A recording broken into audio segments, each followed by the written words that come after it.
All right, let's do this. Lecture number 34, ongoing and in the house. All right, welcome everyone. It is now 14:10:33 Eastern Daylight Time. Hopefully a number of you are seeing us now and the rest of you will see us later. I wanted to start because we got some, as always, a bit of housekeeping. And this is from the University of Toronto Finance's website. I'm going on the assumption when I put something up like this that you can Google for the link as opposed to showing you the link, unless that's unlikely to succeed. This should succeed. So it turns out there are emergency undergraduate grants, as it says. And the idea is that as long as it's associated with an educational program, and there is some unexpected critical costs in March, April, so it is going backdated. And as it says, as a direct result of COVID-19, then U of T does have some funds available to support you. And as it says, these are for essentials. So they're not really comfortable with non-essentials. This raises the really interesting question because thanks to those of you who filled out the survey, which was like half the class, so we're kind of disappointed. But okay, those of you who filled out the survey made it clear that some of you, for example, only have tablets and are actually connecting using your cellular data plans. So nobody actually knows whether if you needed to pick up a laptop because all you have is that tablet and you're expecting to use ECF to get your work done, whether that would count as an unexpected and critical cost, given that the entirety of your education has gone online. So realistically, there is only one way to find out. I did have a quick conversation with Parina, who is the scholarships advisor for the faculty. And she said if students from engineering go in through this application, they will go to her and it'll go from there. So I don't know what'll happen, but if you do have unexpected critical costs, they're thinking things like living costs, travel and moving. But I think for some of you, it's actually become very difficult to get your work done given the tech you have. So there you go. All right, I thought I'd actually put the title slide up earlier than usual. You currently have 12 days until everything in praxis is due and about 46%. So you need to be working at about 4% per day. Now, admittedly, that's a great example of where averages and aggregates don't work. So we are going to talk about today a bunch of things, engineering tools, humor and its intersubjective nature, some updates on the assignments, following up on tools, models, frameworks, where processes come from, and if there's time, parametric drawing, which I've been desperately trying to get to, and it just keeps getting pushed. All right, so a while back, we introduced our Praxis 2021 community, and just as a place to capture things. And there hasn't been a lot happening, which again, kind of sucks because normally we would just go around studio and see what you've been up to. But instead, and that's Professor Kinnear and myself, instead we're kind of have to rely on you to push stuff to us. And I think you've been very busy. But there are some new things that I want to highlight. First is the use of a finite element analysis piece of MATLAB. And I can tell that it's MATLAB by looking up in the corner. It's just one of the things you probably want to get good at as an engineer over time is recognizing tools. So if you look at that little icon there, you're like, wait a minute, that looks like a surface integral, and that makes it MATLAB. So someone decided to do a surface velocity field. I don't know why, but I'm damn interested in seeing how this gets incorporated or was incorporated into beta or might get incorporated into future work. So that was really cool. Again, remote desktoping to ECF works, but it's not fast. If, however, you can sort of set things up in a scripting form, like MATLAB tends to do, where you don't need to use the GUI, but you can instead upload a script and go, it's really, really useful to you. Hopefully some of you remember, but I'm going to not ask the question for a moment. I'm going to save the questions for later. Some of you remember that we introduced you to this CES and CES EduPack, and we mentioned this in lecture 29, and it's a materials database. And so those of you who are making detailed design decisions with respect to materials, it's an invaluable tool. It's like the tool. So strongly suggest, should that be in your one pager, one of the detailed design decisions to make, that you make sure you can access, sorry, those beeps are really distracting. You can access ECF and then launch these tools. And I think Professor Ramsey has been really good about responding. So take advantage of the fact that some of your profs are online. So that was one. The other one I saw was this, and I'm sitting here going, this is pretty cool. Again, it's the ability to recognize tools. You kind of look at this and you think, okay, which drawing tools have I seen in my past? And you recognize pretty quickly that we're out of order.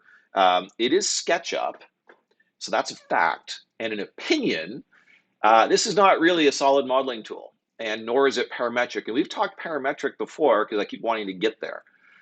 Now, does that make it not useful?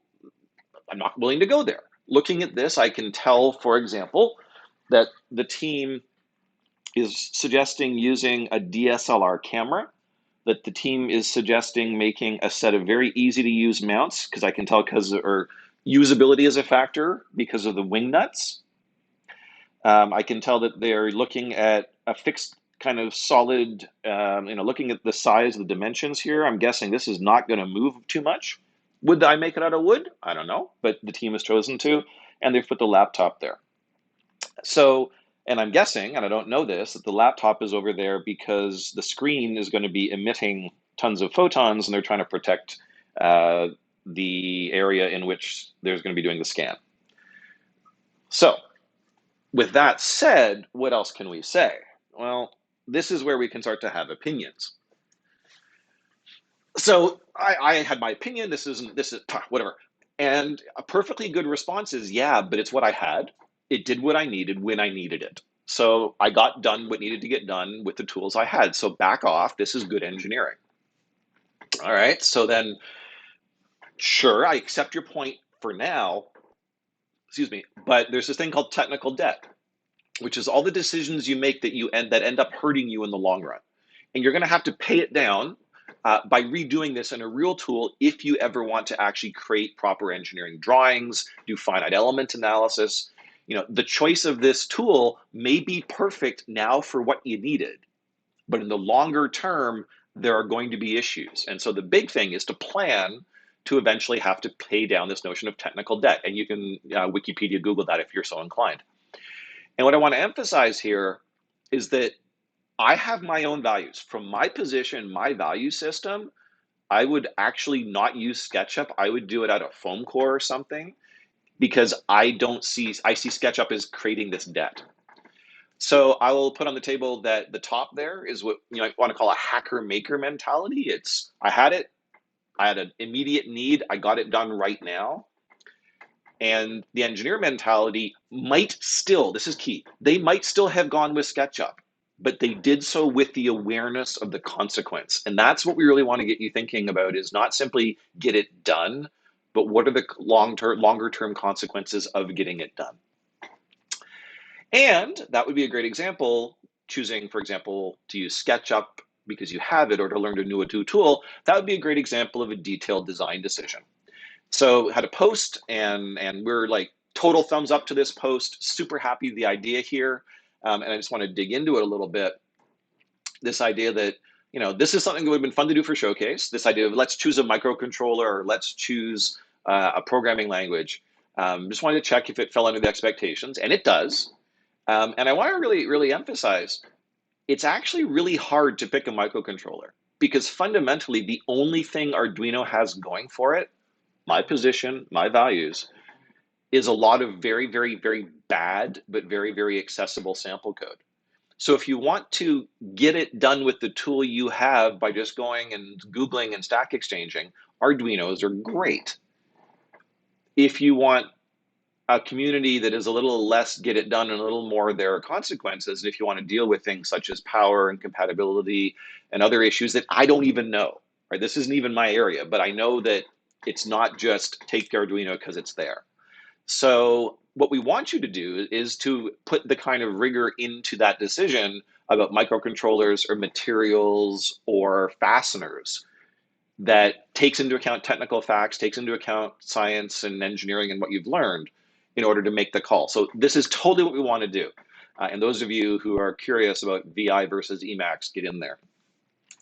I also want to put on the table that I deliberately put this in to be a little bit provocative. Some of you might like MySQL, some of you might be NoSQL. Satayana, the reason I raised that is because if you're using NoSQL, you're basically going to have to reinvent all of the features of a relational database anyway. So this is a basically pure pathos argument whose ethos is only advanced because I'm asserting that I've used some of these tools. So let's be very, very, very clear, saying the answer is Arduino because these other boards suck and I can get cheap knockoff Arduinos for like $2, and ST Micro are overly large and I don't want to use an FPGA because they're dumb. All right, not acceptable in a detailed design decision. Realistically, not even acceptable within engineering. So don't do the kind of pathos-based argument. Just zooming out a little bit, I'm a little worried. I think the teaching team as a whole are a little bit worried because there's been some really, really good questions on discourse. That's the good part. The bad part is the number of views, given that we believe there's still about 200, give or take, 280 students in the class. Also kind of weird, and I'd love if the various chat rooms could quickly throw down on this one because I'm curious. Why the most popular by a factor of at least 3, except for the style and frameworks, why is the citation style that critical relative to what it actually means?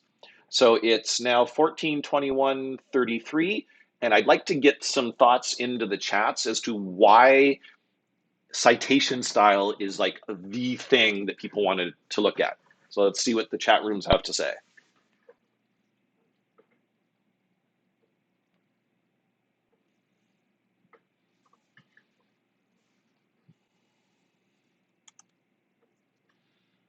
We have fatal constraints. Okay, fair point. Concerns about plagiarism. Fair point. The one thing I would flip that around is the specifics of the citation, I think, are less important for plagiarism. Citing at all, that's critical. Like, you must cite. Yes. How? I'm just going to open messages so I can check on my teaching team members.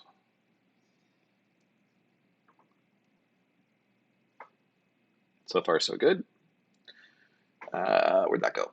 All right, so do we have a few other thoughts from... okay, a good point about the extent of citations. So if you're not sure like how big this assignment is supposed to be, then maybe this is a thread to check on for that. I think that's a fair point. And the teaching team is now in there. Nobody knows what it means, but it's provocative. This one trick will enhance your handbook grade and such. Fair enough. Okay. Okay, I'm going to leave it there. Please, I don't know how we can incentivize. A lot of good questions have been answered on discourse. We will revisit some of those, but we do want to make sure that people are reading because we don't want people to get caught out on stuff that we think is there. So, all right. So going back, here's our community. What I love is the fact that the community is doing other such things, such as NSci 2T3 Bingo, which I'm not going to take too much time on, except to say I was looking at this and I'm thinking, okay, how am I doing? How am I doing? Definitely used all the platforms. I definitely asked questions in class. I just did. All-nighter on campus? How many in a row? So I was thinking I'm okay. And I'm feeling good. I went to Civ office hours once because I knew the students wouldn't actually be there and had a really great chat with Professor Collins. So yeah, I got bingo on this. I was super proud. For those of you who are wondering why 190 is great is in yellow, I loved teaching it back in 2014. So it's been a while, but I thought this bingo was pretty cool. I also thought, had the question, oh, come back. Skip. One extra button click and there you go. One of the thoughts is to try to, going back to how do we get people to read discourse? I'd love it if there was like, read discourse once a day would be awesome. Read every missing post would be awesome. So one of the things we're thinking about now, given that you made this, that the division is now thinking maybe this would incentivize good behavior. And if you think about it, this is like things to do to succeed in NSci. It's like a process for NSci success represented in bingo. So in the handbook of successful NSci versus the handbook of engineering design, this could be part of your handbook. Some of you have also decided that Cards Against Humanity, NSI edition is a good way to go. I thought this one was okay, but I really thought it was getting interesting once you started getting into these. So good times, but here's why I'm taking this seriously in the context of handbook. This idea of creating these questions and creating bingo and doing these things. It's a neat way and it's kind of fun to map out your learning. It's like the concept map in 101, but fun. Now, I personally like concept maps for fun, but that's me. And this is I'll give props to one of your classmates on this because she and I spoke about this a number of times. If you can actually make a joke that's correct in the sense of like it's meaningful within the concept that you're talking about, you probably actually understand it because it's really hard to be funny if you don't truly get a thing. So if you can start making these kinds of jokes about your core, any course it is, praxis, calculus, MSE 160, you go for it because that means you get it. Now, there's other ways to do things in terms of humor, in terms of understanding. Some of you, I assume all of you, received this email from the dean. So just a couple small points. I'm going to put this on the table. So this is like Foster's edition. First rule of digital life, nothing stays with the audience you intend, right? This stuff's on Twitch. Like this lecture is going on Twitch. I have no idea where it's going to go. So I'm pretty aware of that. And I'm trying to keep it pretty like, okay, if this goes somewhere I don't intend, life is good. All right, so number one, nothing stays contained. Be aware nothing stays contained. And because it's digital, be aware when it spreads, it's perfect fidelity of spread. Second, first rule of intersubjectivity. Unless you have a big, like, remarkably homogenous audience, unless like everybody has similar experiences, similar backgrounds, similar expectations, the odds of people interpreting it the way you expect are basically zero. So a lot of what Praxis tries to do with in terms of vocabulary, in terms of models, is we're actually trying to create a more homogenous set of understanding. So then when we have our discussions, the odds of you interpreting things the way we expect you to, or we want you to, or we hope you do, are better. You're a highly diverse group. You come from lots of different backgrounds in pretty much every dimension we can think of.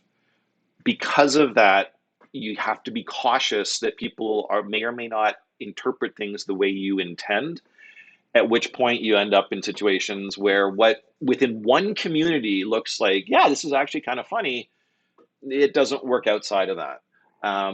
We know that there are some folks in your class who come from certain regions and cultures where it's considered appropriate to make fun of self, but the moment someone from outside that culture uses that as a joke, it's just not appropriate. So, first rule of digital life, it won't stay contained. Second rule, first rule of intersubjectivity, unless you really, really know about your audience, be very careful to manage things such that the interpretations aren't going to come back in negative ways. And Professor Sheridan, might be thinking as soon as she sees that, you know what, this is a perception interpretation kind of situation. You put something out there, you had an understanding of how your audience would react, how they would perceive it directly, and more importantly, how they would interpret it. Doesn't always happen. So there's your own interpretations, your own perceptions, and then there's the interpretations and perceptions of others. And I want you to be super careful when you're doing that. So, and this is why that assess stage is so critical, right? If you look at those two components down under there, determining the most appropriate interpretation and gathering more information, these are the two mechanisms by which you can start to create intersubjectivity. Professor Foster was mentioning a homogeneous understanding of the class in how you're interpreting the items that we're putting forward. We can only do that because we work tirelessly to gather more information from you and understand how you're interpreting. So that then gives us more information that we can then use to calibrate our interpretations to you. Pia comes back. All right, some things about the handbook. As you can see at the top, we have changed the date, just to be very clear, it's EDT. And the weight, 25%, that's a lower bound. Depending on the relative handbook to positionality, it can go up to 27. So you should have expected that. We have a footnote, which we'll share in a second with respect to this representation of the objectives. And I just want to quickly highlight, student made a really good point, and it hadn't even occurred to me. So when we put those little bits up, we said, well, there's multiple products. You've done lots of things in Praxis and elsewhere. So that's just a multiplicity. And lots of tools, lots of models, perhaps some frameworks even, lots of those. So the student looked at this and said, well, that means that my process section is going to be small relative to the other two, and my position as well. And we're like, that's not actually what we meant. This was not about size, it was about cardinality. So we put a footnote in basically saying, look, it's about more than one, not about relative size. Your personal process could be a fairly extensive piece. Your positionality could be a fairly extensive piece, whereas each of your tools might be quite short. You're like, tool, how did it work on this project? Will you use it? Won't you use it? What about it? What would you change? So it's not about volume, it's about cardinality. I'm just going to flip around for a second because the question of what's a tool, what's a model, what's a framework is one that's come up a little while, and we are at 1:30. So came in, let's see what we've got here. So model, we hope you got. It's this idea, it's a simplified representation for some purpose. All right, that's it. You're re-representing because you have a particular need. And as we said, FDCR is a model of design processes, and we're going to talk about that later, time permitting. Keeping in mind that design processes are just models whose purpose is to give direction. Like the whole point of a purpose fundamentally is to answer the question, what should you do? Possibly even what should you do next, depending on the representation. So tools, little different. They're still models, right? Because a tool is still models, or it's a modeling, it's a way of modeling. And the goal is to generate an immediate tactical output. Like, I need a thing now. So a morph chart in this context, it's a tool, right? It's still a model, but realistically, its job, its intent, its purpose is structure alternatives using conceptual elements of your overall design as the means of structuring, and then generate combinations. So within it, morph chart may, you could say, be a model, but fundamentally, it's like you use this to do this and get something out. So that's what a tool is. Frameworks, as it says, are tricky. And the way I've talked about it is it's a collection of tools, and by therefore models, that are kind of coherent, but not necessarily usable as is. A framework doesn't let you use something, you can't use it immediately, you've got to contextualize it. So as it says, you have to customize and adapt it, but the idea is it all kind of fits together conceptually, fits together in terms of intent, fits together in terms of values. The framework has chosen for you, given you some structures that you can then say, okay, given this framework, I have to, adjust here and there, tweak a little bit, but I am confident if I do that, it'll all tie together. If without the framework, you're like, I'm going to model it this way and I'm going to model it that way, and I'm going to use two different tools that have different underlying models that may not be commensurate, and then things don't necessarily work. So that's what we're going for with respect to these three. As it mentions here, there aren't a lot of frameworks out there in the design realm. There are some, and there's actually a case to be made that FDCR is a framework, but we'll talk about that a little bit later. Models and tools are dominate, maybe a framework or two, or none. We're okay with that. So what I want to do is just turn it over to Mattermost for a second, and then Professor Sheridan's going to come in. Mattermost discourse. Turn it over to the class. Any other kind of model, tool, framework questions that we can deal with right now? So 143440, let's take a minute or two. Any other questions?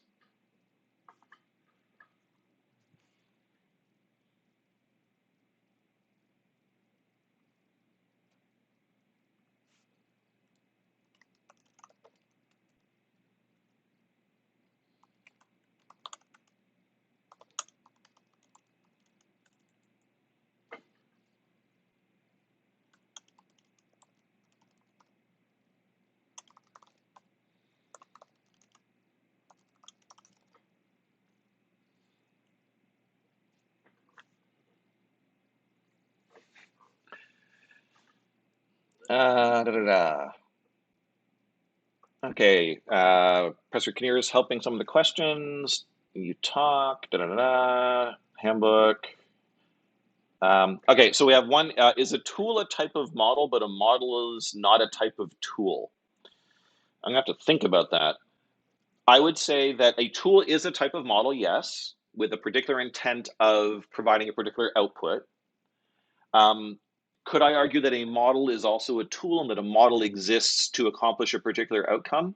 I would say I'm going to punt on this because it's a philosophy of science question, as Mom has just pointed out. Effectively, you get into a multi-level modeling question and you get into meta models, and I'm not going to go there right now. Could I give an example of a framework? The example of a framework that I'll give is the one in the middle. I don't have a good one off the top of my head for design, although I'll talk about FDCR in a bit. The example I have, with 25 minutes to go, is the one on the slide. So this idea of if you want to write an iOS app, they've given you a set of interconnecting pieces that work. Buttons, fields, network, right? If you use their framework and customize it, move things around, set properties and all that, then the software will run, it'll be great. You could do it by hand with different pieces, but they're not guaranteed to interoperate. So I'll try to look for some other examples of this because I want to move on a little bit, but I think we've kind of got this. I hope. We'll find out. Professor Sheridan.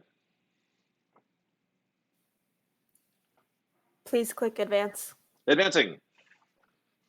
Okay, so I know I've talked to a number of you about your teamwork, especially in this sudden transition to fully virtual and fully remote teamwork. And I've said to a number of you, keep track of what you've been doing to make yourself work effectively, either individually as a designer or within your team context. And so heuristics of how to operate and how to behave, you can consider like personal frameworks. So if one of your personal frameworks that you've had to develop when working virtually is to ask for clarification and to ask people to slow down, that's something that you can put in your handbook under that framework section, where you've now found out something you need to do to make sure that you're effective working in that context. So take some time to think about whether your teaming or your design processes have undergone a shift in the last few weeks. And if there are things you have learned about yourself that you want to remember to keep in mind as you're working in the future. And if any of those are there, they might be great heuristics or frameworks to put into your handbook. So I'll just ask Professor Sheridan for her opinion on something. There's a notion of active listening. So active listening is an approach that you can take when you're having a discussion to try to better understand the other and to ensure that the communication is clear. From your perspective, would active listening, I would personally classify it as a tool and not a framework, but I'd ask for your thoughts as to sort of the active listening technique within your thoughts on working as a team. So active listening is kind of like a category of tools for me because there's about 3 or 4 different approaches to it. And I'd probably consider each one a different tool. That's okay, not your domain of expertise. But I think if you kind of think of why am I looking for this? Why would I want to employ an active listening technique? Why would that be a tool I'd want to adopt? There's, I think, underlying a framework question of what are you trying to ensure you bring into your process that's encouraging you to take up that tool. And for some of these, there are tools, and for some of them, it's just your own guidance to yourself, your kind of notes to future self. Please do this, please don't. And we're going to talk about that too. Thank you. Okay, back to the assignment. Hold on. Mingdi put his hand up. Did you have a question you wanted to ask Mingdi? Go Mingdi. Oh. Nope, no question. All right. So going back to the assignment, we also, that's the wrong transition. There's the constraint. This has already come up in the discussion. Prior to the big changes, you kind of had shown use of tools. We didn't want this to just be a big trolling expedition through the internet looking for cool stuff. It had to be stuff you had tried so that you could have an opinion on it that was informed not just by research, but by experience. The whole praxis do in theory, practice and application together. However, because of circumstance, up to 20% of the stuff you use doesn't have to be accompanied by that evidence. So if you're like, you know what, this looks really cool and I found it, I can kind of imagine how I'd use it and I think it works for me, this year, you guys get to do that. And as always, there's a full summary of changes on the bottom. 20 minutes to go. We also released the IAT, Independent Assessment Tool. We're not going to take questions on it right now, but we would invite your questions and comments on Discourse so that we can go into it. Again, it's quite detailed. It's also a 25 to 27% assignment. But our impression is it should be completely consistent with what you've heard. It should be attainable. It should be something that provides you with the guidance you need without any surprises. But if there are anything that comes up, please let us know on Discourse. I will say though, just as a general rule, I personally, this is where I start when I write these rubrics or these IATs. We already know what our criteria are, and this is where I say, okay, what is the operational version of that criterion? And then I move across. So as a starting point for yourself as well, you might want to work there. All right, so your handbook, it's a reference for you. It's something that we want you to use later. In ESC204, it will likely be referenced explicitly, and you will be asked to bring it to bear as you make your robot or your mechatronic system or whatever that course evolves into. So just keep in mind, this will come back and you will want to use it. Okay, let's talk process. I think some of you have seen this. If not, take a moment because, yeah, I get it. I like differentiation. It's straightforward. Life is good. I don't even know why you need chain rule, power rule. Just epsilon delta your way through it and you're done. Integration, on the other hand, is a right mess. And then you've got integration by parts, and then you've just got Rolle's theorem. So why is it that things get more complicated? Why do processes grow? Why is it, all these loops and things versus done? And someone asked me a question about creativity and why we don't talk about it. And sometimes people do or don't feel more or less creative. We very deliberately keep creative out of our expectations because it's a loaded term.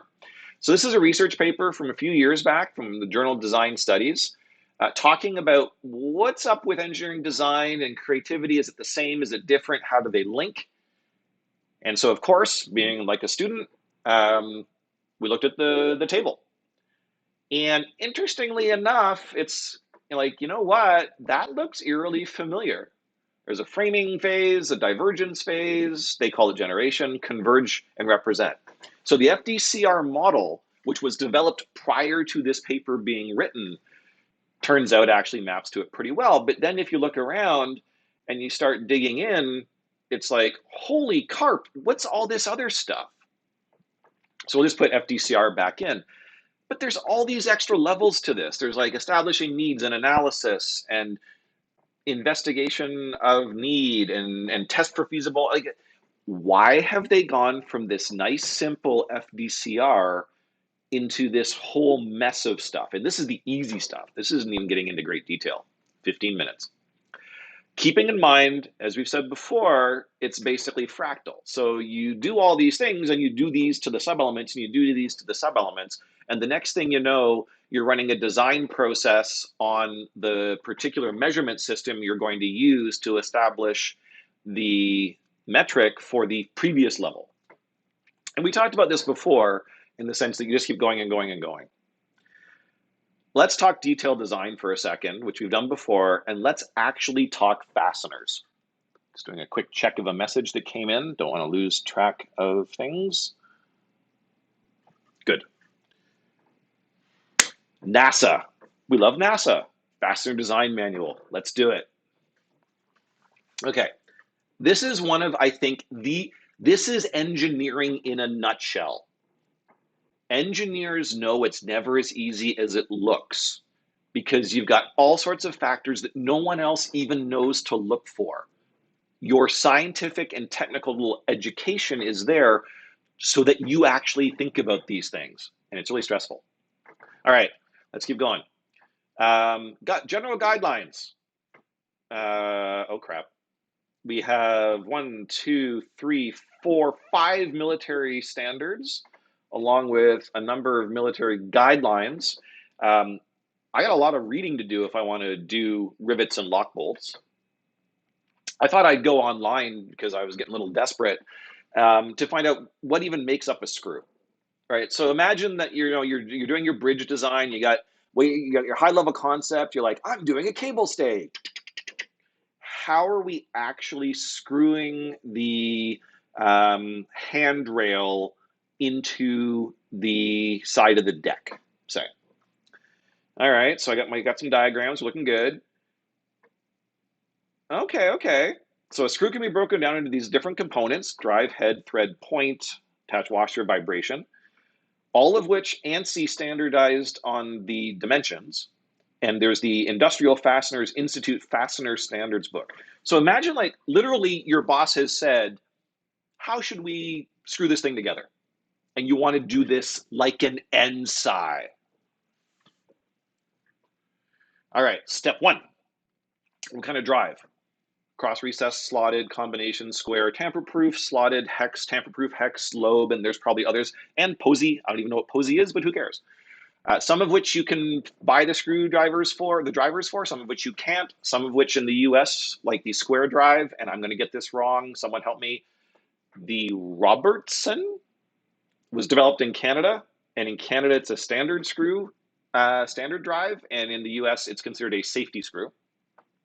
So there's one. Oh boy. Flathead, panhead, trimmed oval truss. My personal favorite. Yes, I have a personal favorite. Why? Because I can, except I need to go back. I can't believe I did that. You can't go wrong with a cheese head. I mean, realistically, how can you go wrong with a cheese head? I actually kind of like it. And if you think about it, in fact, I think cheese head screws are what they're using as anti-slip in some cases. Now we've got thread. Type 1, 20. I don't even know what happened to type 2. And that's if you're doing machine screws. You're doing sheet metal, you got A, right? So we got to figure out what kinds of thread. Then we got to figure out, is it plastic? Is it metal? What's the point? Is it cutoff? Is it dog, header? Do we need a washer? Is it a split? Is it a flat? Is it a square cone? Is it oh boy. Next, we got to figure out how many threads per inch, because like there's math here, and next thing you know, you're doing basic, fundamental machines. Does it have integrated locking? What are we making this out of? Is my application, I can use low carbon steel, stainless, Monel, yeah. Okay, so you could literally, in response to your boss, go, okay, boss, to attach the mount for the handrail on the deck of my tied arch bridge, I have a Monel non-locking integrated split ring lock washer with a dog point Type C truss head square drive screw. Or you're like, yeah, I picked up whatever was cheap at Canadian Tire this week. We want you somewhere in between, a little closer to this than whatever was on sale at Canadian Tire, but we want you getting into detailed design from a technical point of view. And that's the goal of the detailed design assignment. More details will come out on that shortly. Here we go. So that was just discussing the notion of what detailed design looks like for fasteners. So if we go back and we sort of flip to the next table to zoom in a little bit, whether it's a felt difficulty or recognition. So it's interesting, very few of the processes used in first year engineering actually get into the recognition opportunity part. We push you there because A, you're NSI, and B, we think that it's critical that you get the skill of being that primary investigator who's identifying things and finding the opportunity, not simply someone else's, shall we say, minion. Understanding, fact finding, saturation. Saturation's a neat one. We didn't ask you to saturate. Saturation literally in this case means immersing yourself in the situation. It means that it's like field notes, except you stay for, as long as it takes for you to truly get what's going on. Got your mess finding, and then you got your functional and your structural, and we've talked a little bit about functional and those things, and there's framing. And if we flip around a little bit, they talk about phases, and again, with 10 minutes, I'm going to be careful. What does the term phase suggest to me is it's a big thing. right? That a phase lasts a long time. And I really want to change this to, no, the cycle time can be minutes or hours.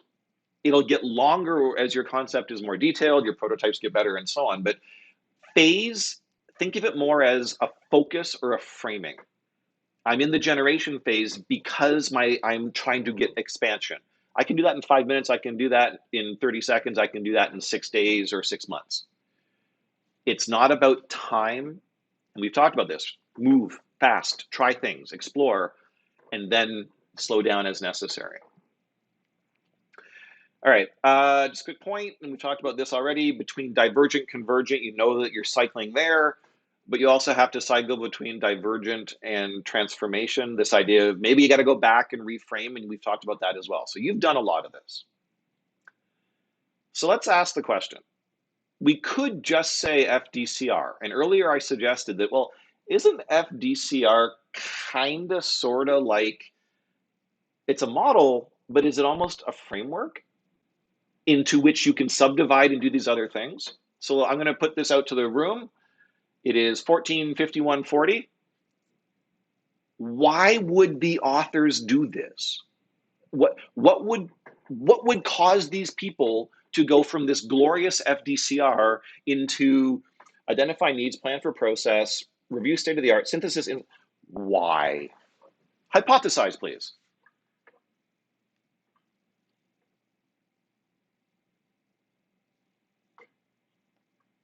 So we're looking for hypotheses on why all of these, why did they make all these process steps? Rigor's a little general.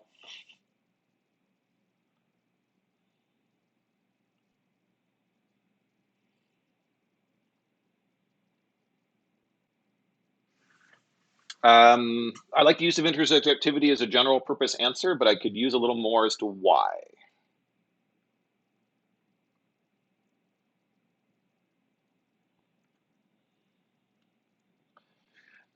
They might justify it, but what would be the incentive? What is the incentive for one of these glorious authors, generally who teach in a university setting, for creating all these process stages?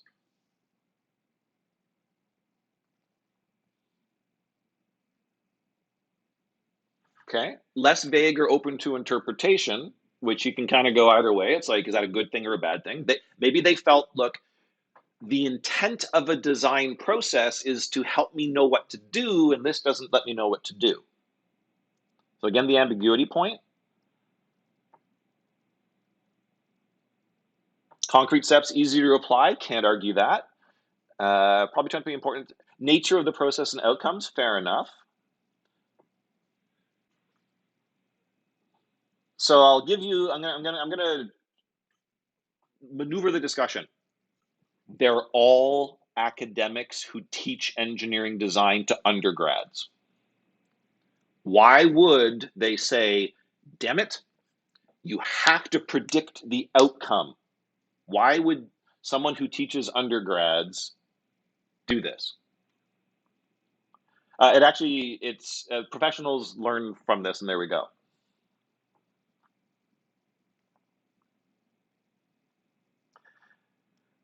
Now, I have insider knowledge. I've got 5 minutes, so I'm going to have to keep going. I have insider knowledge of some of the people who wrote these. They wrote it because they watch their students do poorly or do well, and they wanted to push all of their students to doing well. So if we go back to lecture 16 of Praxis 1, they said, okay, when we look at the teams who are successful and ask them to describe what made them successful, this is what they said.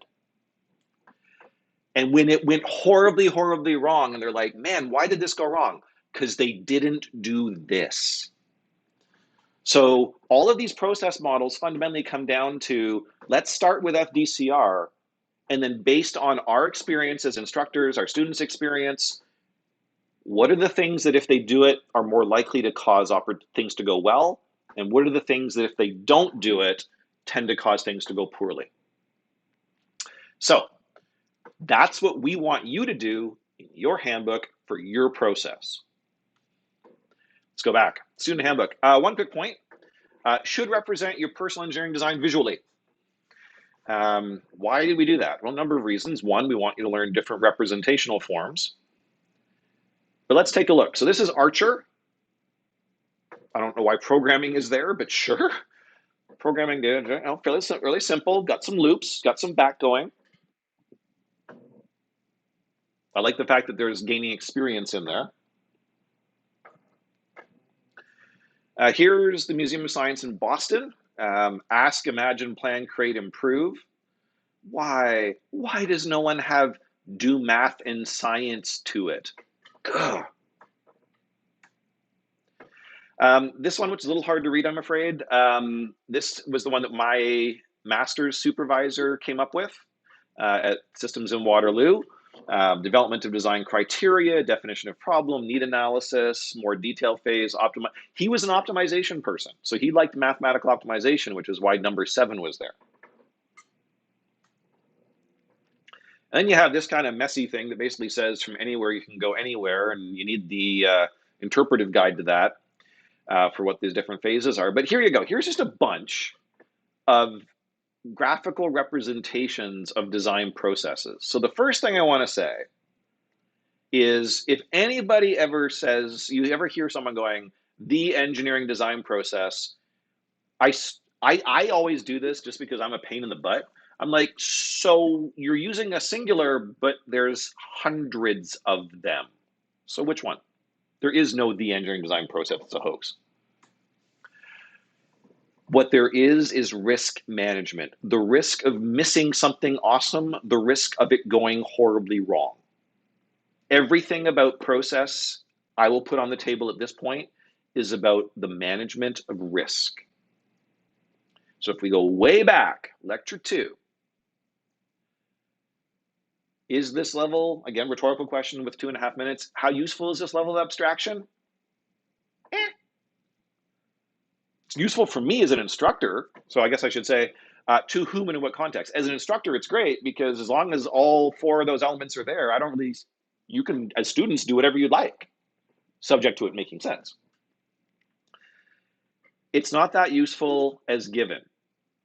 So what you need to do is decompose it, make your own process that work for you given skills of positionality, and that ideally balance what are the things you're going to do because when I do them, it goes super well.